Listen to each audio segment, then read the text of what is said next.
플래비언 이슈 브리핑 시간입니다. 사랑의 교회가 지난 7년간의 분규의 내홍을 드디어 봉합했다라고 하는 좋은 소식입니다. 올해 성탄절 앞두고 참 기쁨의 소식을 전할 수 있게 돼서 다행으로 생각합니다. 내용을 좀 살펴보겠습니다.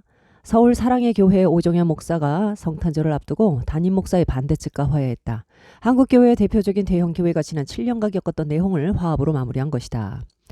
우리가 아는 대로 그 갱신이라고 하는 오정현 목사 반대 측은 처음에는 나름의 어떤 그 좀 좋은 목적을 가지고 교회 측에 이렇게 자신들의 그 문제를 제기했을 수도 있었을 것이지만 그 이후에 여러 정황과 사태가 이게 발전돼 나가는 것들을 이렇게 보자면 이거는 교회의 개혁을 내세운 좌파 세력들이 교회를 사실 이 분규로 몰고 가서 교회를 쪼개려고 하는 게 아닌가 싶을 정도로 아주 이런 짙은 의구심을 버릴 수 없는 그런 상황이었습니다.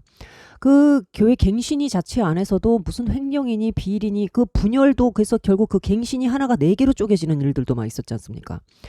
그래서 여러 가지 봤을 때 이거는 결국에는 그냥 하나의 아집으로 이 싸움 자체가 처음에는 어떤 좋은 목적이 있었는지는 모르겠지만 이후에는 점점 아주 극단으로 치닫는 그런 모습을 봤는데 오정현 목사 측은 적어도 글쎄요 이건 뭐 아주 그 저의 주관적인 시각입니다만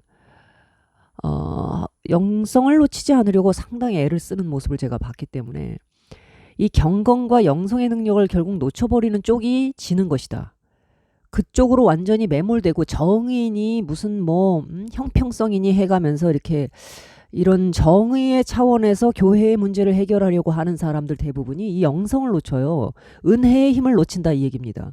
그러나 결국 교회 개혁은 신앙의 힘이거든요. 성령님을 의지하는 것 안에서 자신의 힘을 죽일 줄 아는 사람들이 최후에는 어쨌든 승자로 되는데 이것이 관건이었습니다. 제가 볼 때는. 상대의 비리와 비위의 증거를 얼마나 더 견고하게 잡느냐 이 차원이 아니라 어떻게 더 성령님을 의지하고 교회가 교회다워지는 그런 목적의 활동을 할 수 있느냐. 초심을 잃지 않는 거. 첫사랑을 잃지 않는 거. 여기에 어떤 관건이 있는 건데 자 내용을 좀 보면 결국 그래서 오정현 목사 측이 뭐 사실상 뭐 이겼다고 봐야 되겠죠. 사랑의 교회는 23일 지난 7년여 동안 서울 강남 예배당에서 독자적으로 기도의 모임을 가진 갱신위원회와 하나님 나라의 큰 그림 아래에서 화해를 했다 이렇게 밝혔다고 합니다. 자 어떤 식으로 화해를 주로 했을까요? 자, 오 목사는 교회의 대표자로서 부덕했음과 사회적 무리를 빚은 데 대해 반대 측도 자신들의 허물을 언론을 통해 사과하기로 했다. 양측의 중재는 대한예수교 장로회 합동 부총회장 소강석 세대교회 목사가 맡았다.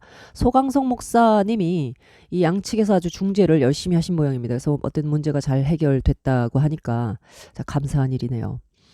자 이번 합의가 급물살을 탈 수 있었던 것은 부동산 인도 및 부당이득 반환 청구 소송에서 구예배당을 점유한 반대 측이 패소할 수 있는 상황. 자 여러분 보십시오. 결국은 내가 소송을 다 지게 생겼으니까 이제 화해를 할 수밖에 없는 거. 이게 뭘까요? 이게 육이 죽는 과정이죠. 참 이래서 법으로 참교육을 시켜줄 수밖에 없는 현실이 뭐냐를 배우게 해야만 주제 파악이 되고 내가 처음에 시작한 교회 개혁이라는 것이 사실상 아집에 싸움을 위한 싸움이 됐다라는 그 아집에 대한 인정을 못하니까 패소의 상황까지 오게 되고 더 이상은 이길 수 있는 건수가 없고 하면 할수록 지지 세력은 자꾸 이탈을 하고 손해배상금만 수십억에 이르는 이런 참교육을 당하고 나니 이제 진짜 이제 그 참 비속어입니다만 현타가 온단 말 있죠. 현실이 딱 느껴진다는 겁니다. 현실 인식이 되는 상황인 거죠. 더군다나 반대측 모임의 동력이 점차 떨어지는 것도 한몫을 했다. 반대측은 이제까지의 대립과 갈등 관계를 모두 내려놓고 오 목사가 한국교회를 위해 크게 섬기도록 협력한다는 문구에 합의했다. 참 지금까지 대립과 갈등 관계를 좀 진작에 내려놓고 오 목사가 한국교회를 좀 크게 섬길 수 있게 진작에 좀 협력했으면 좀 좋았습니까? 이게 순수한 동기로 이렇게 된 게 아니라 이 급물살이란 구예배당을 점유한 반대 측이 손해배상금만 수십억을 맞게 생겼으니 이 보상금만 아주 그냥 수십억에 달하는 폭탄을 맞게 생겼으니 그제서야 아주 그 경건해지고 겸손해지면서 자 이제는 오 목사를 위해서 우리가 협력하고 한국교회를 위해서 모든 것을 마치 포기하고 양보하는 양 참 자, 어쨌든 뭐 잘 하셨어요. 네, 아집을 부리는 것보다는 그래도 지금이라도 이렇게 쓸모없는 자존심을 내려놓은 것은 참 잘하신 일입니다. 자, 그 다음에 이제 양측의 자존심을 잘 이렇게 이제 세워주기 위해서 또 사랑의 교회 A 장로 뭐 하는 분들이 이렇게 이제 한 술씩 다 이렇게 보태기 시작하는 거죠. 그동안 한국교회에서 분쟁이 발생하면 평화적으로 합의해 종결한 사례를 찾기 어렵다면서 교회 분쟁이 나면 폭력 사태가 보편화된 상황에서 자, 이렇게 쭉 이번 합의 핵심은 반대측이 교회 허락을 받고 수요일과 주일 공간을 사용한다는 것이다.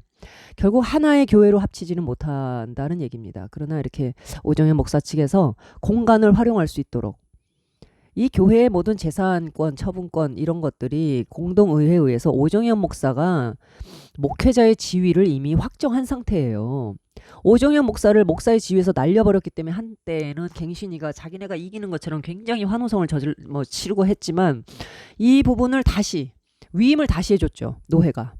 그러면 그전 거 없는 걸로 치고 그럼 다시 하겠다 해서 모든 그 법적인 요건과 그 조건을 다 갖추어 가지고 목사의 지위를 인정해주는 노회의 청빙을 다시 다 했습니다. 근데 이거는 이제 법적으로 지위가 흔들리지 않은 제가 알기로는 법적 정당성을 갖춘 어떤 그런 것이었거든요. 그러다 보니까 뭐 이제는 화해를 할 수밖에 없는 상황인 거죠. 사랑의 교회 교인의 약 1% 내외로 추산되는 오목사 반대 측은 구성전에 바리케이트를 치고 자체 모임을 가져왔는데 자, 이 오목사를 상대로 한 소송비용 마련을 위해 후원금을 거둬왔다고 합니다. 설교를 오목사 반대 측에서 누가 설교를 해왔냐면 교회개혁실천연대 박덕훈 전 공동대표, 방인성 공동대표 등 외부 인사. 자, 이 사람들 다 뉴스엔조이 측, 그 우리가 알고 있는 교회개혁의 그 좌파 세력들 아닙니까? 박덕훈, 방인성 이런 사람들. 이 사람들이 하는 말이 모두 다 틀렸다는 건 아닙니다. 그러나 어떤 동기와 어떤 저의를 가지고 주로 교회 개혁에 대해서 목소리를 내는지를 우리가 알고 있기 때문에 필요하다면 그 사람들의 메시지에 옳은 게 있다면 사용할 수는 있겠지만 우리가 이 사람들하고 본질적으로 하나가 되기는 참 쉽지 않은 겁니다. 어쨌든 이 사람들이 그렇게 오목사의 반대 측에서 사랑의 교회 갱신위를 통해서 자신들의 목소리를 사실 내왔다라는 거죠. 그런데 이제는 뭐 꼬리를 내리고 결국 오목사의 관용에 이제 의지해서 공간을 사용할 수 있게끔 도움도 받고 협력을 받아야만 하는 상황인 겁니다. 어쨌든 저는 이거 하나님께 정말 감사드립니다. 그리고 이제 플레비언도 왜 교회개혁연대라는 이름을 쓰느냐 그러는데 교회개혁연대국 안에 그거를 왜 뉴스엔조이나 뭐 저 좌파 세력들이 교회개혁이라는 이름을 어젠다를 그 이슈를 왜 자기들이 점유해야 됩니까? 이거는 뭐 좌우의 문제가 아닙니다. 누가 하든 교회개혁은 분명히 해야 되는 문제인데 이 명칭이 비슷하다 보니까 오해를 받습니다. 네, 뭐 명칭이 뭐 어떻든 간에 그 상관하지 말아야 된다고 저는 생각을 해요. 교회 개혁을 왜 우리 보수 기독교에 있는 우리 보통의 평신도들도 얼마든지 그 어젠다와 이슈를 가지고 성경적으로 성령님을 의지하면서 해나가야죠. 그 왜 좌파들의 전유물이 되어야 됩니까? 자, 좋은 소식 전하게 돼서 감사하게 생각하고요. 사랑의 교회 화이팅입니다. 여기까지 하겠습니다.